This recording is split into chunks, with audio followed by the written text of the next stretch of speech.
Education में आप काम करते हैं, आप कुछ अपील करना चाहेंगे कॉर्पोरेट के साथ कि कुछ आपके साथ कुछ वेंचर हो कि क्या क्या अपील करेंगे? अपील ये है कि देखिए एजुकेशन को मतलब एजुकेशन एक सबसे लोएस्ट प्राइस पे होना चाहिए, खास करके इंडिया जैसे देश में। हमारे यहाँ एजुकेशन बहुत शुरुआत से बहुत पीछे रह गया एजुकेशन। तो कारपोरेट जो फंड्स आते हैं उनको एजुकेशन में अगर वो ले आके इसका सदुपयोग करते तो अच्छी बात है। हम भी यही कहेंगे कि एजुकेशन पे ध्यान देना चाहिए। एक्चुअली ये होता है क्या कि एजुकेशन में इंफ्रास्ट्रक्चर और कैपिटल इन्वेस्टमेंट बहुत ज़्यादा आता है और तुरंत इनकम नहीं देता है। वो उसका आउटकम बहुत लंबे समय बाद दिखता है। अगर कोई यूनिवर्सिटी है या कोई कॉलेज है, कोई इंस्टीट्यूट है, तो कम से कम उसको 5-10 साल मेहनत करना पड़ेगा, तब उसका एक आउटकम दिखेगा। तो इस वजह से बहुत सारे लोग ना जो कम समय में आउटकम चाहते हैं वो लोग इससे भागने लगते हैं। तो एजुकेशन को भी इस CSR को भी इस सेक्टर में एक और बेहतरीन ढंग से देखने की ज़रूरत है। सर, एजुकेशन की बात करें तो सिर्फ यही होता है कि किताबी पढ़ाई, स्किल डेवलपमेंट भी एक एजुकेशन होता है जहाँ पर CSR का अच्छा खासा फंड इस्तेमाल होता है। सर, इसको और बाइफरकेट कैसे किया जाए ताकि CSR का जो पैसा है वो बहुत अच्छी तरह से यूटिलाइज किया जा सके? मतलब एजुकेशन में क्या क्या हो सकता है? देखिए एक एजुकेशन में ना आप देखिएगा ना, तो हमारे यहाँ जो रिच फैमिली है उसको तो पैसे की कोई प्रॉब्लम नहीं हो, तो उसके लिए स्किल वगैरह नहीं, वो बेहतरीन ढंग से अपना एजुकेशन देते जा रहे हैं। लेकिन एक जो lower than middle class family, उनके लिए ना रोजी रोटी है, वो कन्फ्यूजन में हो जाता है कि हम कमाए कि पढ़ाएं बच्चों को।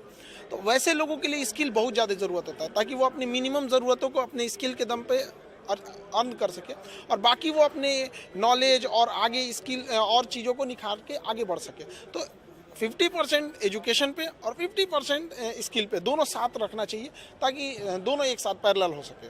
सर, आप रिमोट इलाके से आते हैं, आप ऐसे देश की जनता को रिप्रेजेंट करते हैं जो यूथ है। एजुकेशन आपके लिए एकदम से आपको बिना इससे जुड़ा कर ही देखा जाता है। सर, आपसे ये सवाल है कि आपको नहीं लगता कि CSR का जो पैसा होता है या CSR एक्टिविटीज़ होती है वो चुनिंदा जगहों पर ही होती है? जो रूट कॉज है CSR को, उसको लेकर कहीं ना कहीं इसको ज़्यादा करने की ज़रूरत है।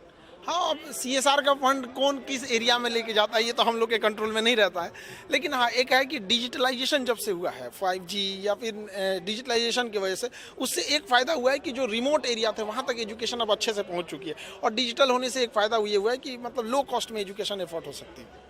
अच्छा, सर, मैं आपका वक्त ज़रूर ज़्यादा लूँगा क्योंकि आप पकड़ में जल्दी नहीं आते और बहुत सीमित और बहुत कंजर्वेटिव आंसर आप देते हैं। आपसे जानना चाहेंगे बहुत सारी चीज़ें, मेरी बहुत जिज्ञासा और मैं बहुत दिनों से आपसे बहुत सारे सवाल मेरे हैं, उनसे जानना चाहूँगा।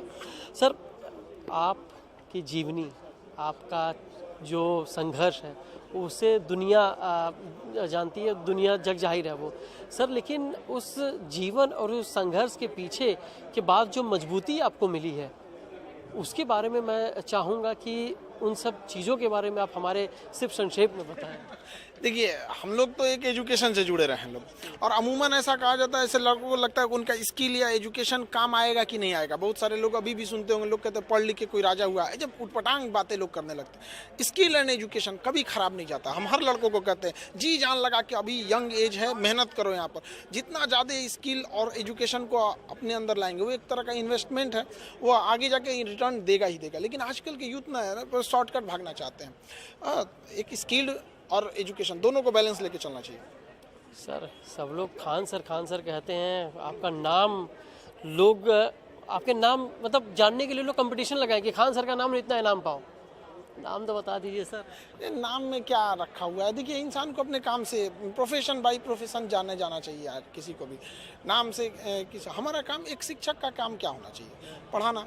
पढ़ाई में अगर किसी को कंप्रोमाइज़ हो या दिक्कत है तो उसके लिए हम क्या है, उत्तरदायित्व हमारा बनता है। यहाँ पे पर्सनल चीज़ों में उतना हमको ज़्यादा दिलचस्पी नहीं रहती। हाँ, पर्सनल चीज़ों में आप एकदम से कतराते हैं। लेकिन एक चीज़ आपसे जानना चाहूँगा, आप ऑनलाइन सारी चीज़ें करते हैं, बच्चों को पढ़ाते हैं, वो मिस करते हैं क्या? वो बच्चे जब अपना ध्यान नहीं देते तो चौक फेंकना या फिर बच्चों का अटेंशन पाना, वो कैसे संभव हो पाता है? वो अटेंशन ही नहीं मिल पाता ऑनलाइन? हम लोग ऑनलाइन ऑफलाइन दोनों हाइब्रिड मूड में रहते हैं।